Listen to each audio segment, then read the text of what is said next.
ஹாய்ங்க, welcome back to our channel. பாருங்கள் friends, இது என்னன்னு தெரியுதா உங்களுக்கு?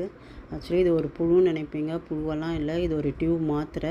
எங்கள் வீட்டில் எக்ஸ்பிரி ஆகிட்டு இருந்தது. இதை க்ளீன் பண்ணிடலாம். எப்போவுமே நான் செடிங்களுக்கு போட்டுருவேன். இதை டியூபாக போட்டால் அது எப்போ கரையிறதுன்னு சொல்லிவிட்டு நேற்று தண்ணியில் ஊற வச்சுருந்தேன். நைட்டு ஊற வச்சுட்டு காலையில் போட்டுக்கலான்னு சொல்லிவிட்டு, நைட்டு செம மழையா, அதனால் எடுத்து போட முடியல. காலையில் போடலான்னு போய் எடுத்தால் இது தண்ணிக்குள்ளே இப்படி தான் கொலான்னு இருந்துச்சு. இந்த டாய்லெட் விளம்பரத்தில் வர புழு மாதிரி தெரிஞ்சது எனக்கு. வேறு வழியில் எடுத்தேன், கையிலலாம் எடுத்து தான் நான் செக் பண்ணேன். அப்படியே ஒரு மாதிரி கொலான்னு இந்த அட்டைப்பூச்சி மாதிரி தெரிஞ்சது என் கண்ணுக்கு. சரி, உங்களுக்கு இதை ஷேர் பண்ணலாமேன்னு தான் இந்த வீடியோவே ஃப்ரெண்ட்ஸ். நம்ம மாத்திரையை தான் சாப்பிட்றோம். உணவுப் பொருளில் நம்ம விட்டமினை சேர்த்துக்கணும்னு நினைக்கிறோம் ஃப்ரெண்ட்ஸ். நம்ம மாத்திரை சாப்பிட்டா சரியாயிடும்னு நினைக்கிறோம். உணவு தான் நமக்கு பெஸ்ட்டு ஃப்ரெண்ட்ஸ். இந்த மாத்திரையை கரையவே இல்லை. ஒரு நாள் ஆயிருக்கு, பக்கெட் ஃபுல்லாக தண்ணியில் போட்டு வச்சுருந்தேன். காலையில் இப்போ ஈவினிங் வரைக்கும் கரையில ஃப்ரெண்ட்ஸ். நானாக அதை குச்சி விட்டு நோண்டின பிறகு தான் அது வெளியே வந்துச்சு மாத்திரை. இதை நம்ம சாப்பிட்டோம்னா நம்ம என்ன ஆகும்னு எனக்கு தெரியல. இந்த வீடியோ பிடிச்சிருந்தா லைக் பண்ணுங்கள், ஷேர் பண்ணுங்கள் ஃப்ரெண்ட்ஸ்.